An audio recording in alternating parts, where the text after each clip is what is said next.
Welcome back to the channel. My name is Lisa Elvin Stiltari, and I'm a genealogist and a passionate traveler.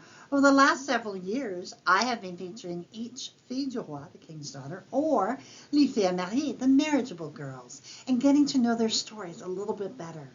In getting to know them, we get to know the history of Quebec, of New France, and also ultimately the tapestry of history that would become North America. They are tremendous forces. Please let me know in the comments below if you are related to any of these ladies and this lady in particular that we will be doing. Any questions or comments, I really appreciate hearing from you. Now, before we begin, let me make sure to let you know, subscribe, like, and notify are all things that I greatly, greatly appreciate. And remember as well to look at my website, Have Roots Will Travel. If you're looking for previous episodes, we're now on episode 81 of Les Filles Mariées, and I think we're on 271, I want to say, of Les Filles du Roi. So we've done a lot of previous episodes. Have a look at that. There's an index, and then there's another page where you can click immediately to that lady. So have a look at that. And with that being said, let's get to know our Fille Mariée, number 81 of this episode. Let's talk a little bit about Les Filles Mariées, the marriageable girls. You will see from the timeline 1634 to 1662 that they did indeed come before the king's daughters, les filles du roi. These were the women that came one by one and over a 28-year cycle, probably about 10 per year it averages out.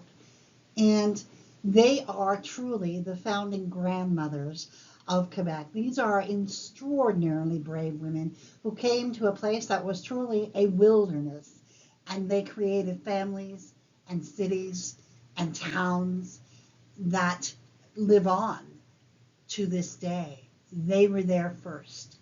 And to honor them, I am also acknowledging each and every one of these filles mariées, and we're looking at all 262, I believe, that came between 1634 and 1662.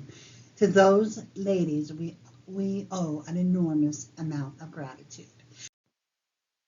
Today's episode is episode 81, Jeanne mechin. And she is a viewer request. I do not have her in my file, so let's get to know Jeanne a little bit better. Jeanne was born in 1631 in La Rochelle, France. La Rochelle, as many of you know, is from the Nouvelle-Aquitaine region, and inside that region we have the département or county of Charente-Maritime, which is where you would find La Rochelle. Her parents, her father, Jean Mechin, we believe, and an unknown mother. Now, she would have been baptized in the Church of Saint Nicholas, which originated in 1145. It was rebuilt after the Protestant uprising around 1647. La Rochelle was founded during the 10th century and became an important harbor in the 12th. Until the 15th century, La Rochelle was to be the largest French harbor on the Atlantic coast, mainly dealing in wine, salt, cheese. The name was first recorded in 961 as Rupella, from a Latin meaning little rock. La Rochelle has one of the richest histories of all the towns of France, from its beginnings as an area where the Knights of Templar had their strongest base, to Eleanor marrying Henry Plantagenet in 1152, who would become King of England as Henry II in 1154, and thus putting La Rochelle under Plantagenet rule, until Louis VIII captured it in the 1224 siege of La Rochelle. Now, this is the area where most of the Protestant uprisings that occurred were at La Rochelle, the Huguenot Revolution. This is where we would see the emigration of so many from La Rochelle because of the turmoil that was going on. Many of you are familiar with a place called New Rochelle, New York. That is where a lot of these refugees ended up and built their own town. And were true pioneers because they needed escape from the persecution they were enduring. Now, it is not clear when Jeanne would come to New France. Now, if indeed her father is Jean Mechin, we believe that we know that he died as of 1646, I believe, but we have not made the connection, the true connection to to this gentleman, but we can say probably that she was here as early as 1645. Now, the groom that she would eventually choose and who chose her, his name, Guillaume Pépin de Franche-Montagne. Now, he was born in 1610 in a place called Saint-Laurent de la Barrière in France. It is now called La Divise. This is part of, again, they're both from the Nouvelle-Aquitaine region. They're both from the département of Charente-Maritime, but he comes from a smaller place where there was about 111 people. The church that he would have been baptized in emanates from the 12th century. So this is a much smaller area that he would have emigrated from. So sometime in 1646, we have no marriage record. They would have been married at Trois-Rivières. So they were true pioneers at Trois-Rivières. Trois-Rivières was only the second settlement of New France after Quebec City. It was named Trois-Rivières because of the St. Maurice River that had 3 channels that form at the mouth of the St. Lawrence River. Trois-Rivières is French for 3 rivers. It was known as 3 rivers for a long time in North America, if you were English. But as the French regained control of their province in the 1960s, 70s, the French version overtook the 3 rivers name, so now even Anglophones pronounce it Trois-Rivières. It was always Trois-Rivières to the Francophones, of course. Trois-Rivières was a very strategic location found on the St. Lawrence River, and it helped the new nation grow and prosper. It also proved to be an important battle in the American Revolution, the Battle of Trois-Rivières, or 3 Rivers, as it would have been called in America. Some of you have ancestors in this area, and you might be surprised that you would qualify for admission to the daughters or sons of the American Revolution through your French-Canadian ancestor. This was amazing when I found it. That number 17 is where Guillaume and Jeanne were, where they made their mark. So this is their land. Guillaume would leave his mark absolutely in this area. In 1651 and 1652, he became a syndic of Trois-Rivières, which essentially is an advocate for the people toward the seigneurs and the government.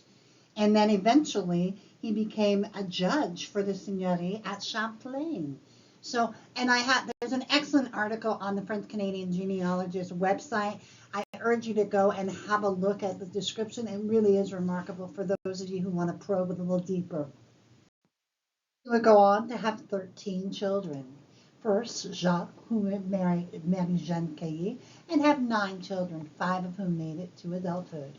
Jean would marry Madeleine Oiseau and have 11 children, 6 of whom made it to adulthood. Marie would marry Guillaume de la Rue and have 7 children, 5 of whom made it to adulthood. Guillaume did not marry. Pierre would marry Louise Lemire and have 14 children, 7 of whom made it to adulthood. Etienne also did not marry. Jeanne married Jacques Heroux and had 3 children, all of whom made it to adulthood. Madeleine married François Roussel and would have 1 child who made it to adulthood. Elisabeth would marry Jean Arcueil and have 11 children, 5 of whom would make it to adulthood. Then we have the twins, Louis and Joseph, who died at birth. And then surprisingly, she gave birth to another set of twins, Marguerite and Marie Ursel. Just amazing. Marguerite would marry Bernard Wachim de la Verdure and have 5 children, all of whom made it. And then Marie Ursel would marry Louis Pinard and have 6 children, 4 of whom would make it. She then married Nicolas Givry and would have 1 more child who did make it to adulthood. In the 1666 census, we have Guillaume, Jeanne, and their children, Jacques, Jean, Guillaume, Pierre, Etienne, Jeanne, Magdalene, Elisabeth, Marie, and Marguerite. And then in the 1667 census, we have Guillaume and Jeanne, Jacques, Jean, Guillaume, Pierre, Etienne, Jeanne, Marie, Magdalene, Isabelle, Ursel, and Marguerite. They had 6 beasts and 2 alpines, very small amount of land. So that's interesting.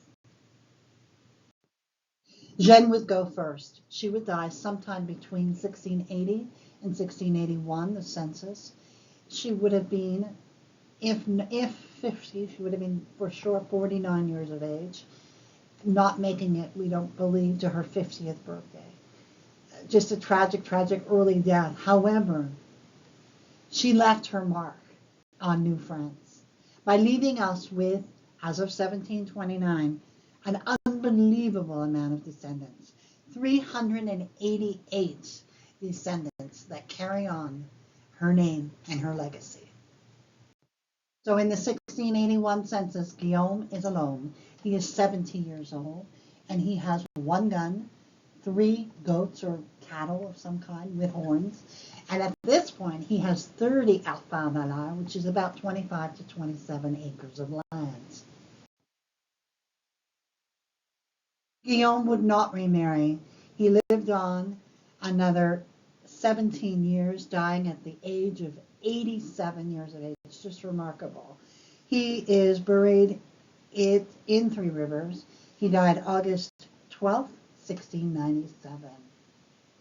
With that number of descendants, we can just imagine how many descendants are listening to this video. I want to urge you to explore Finding Guillaume, just having a look at our French-Canadian ancestors.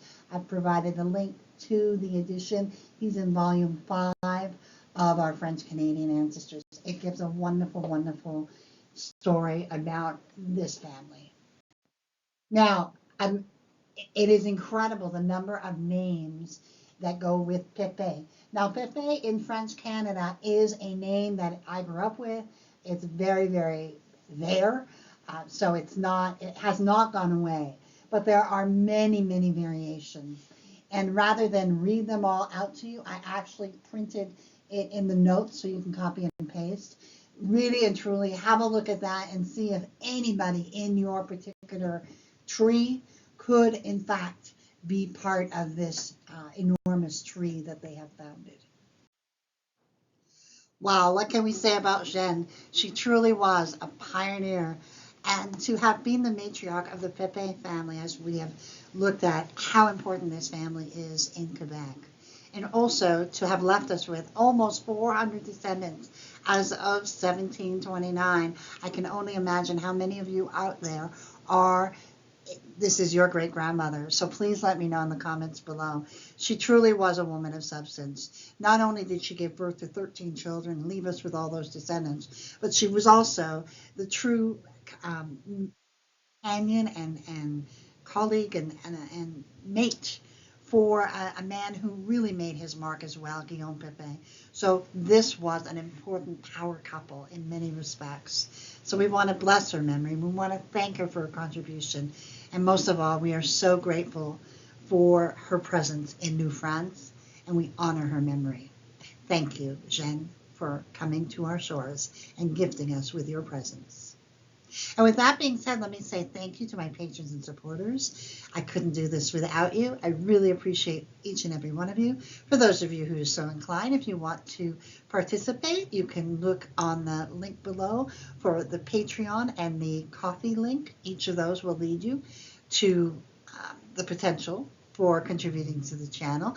Also, you can go to my website, Have Roots Will Travel, and there's a PayPal button there as well. So I appreciate each and every one of you for watching, for listening, for contributing. You are truly the wind beneath my wings. So with that being said, I will see you on episode 82 of Les Filles Mariées. Until then, au revoir.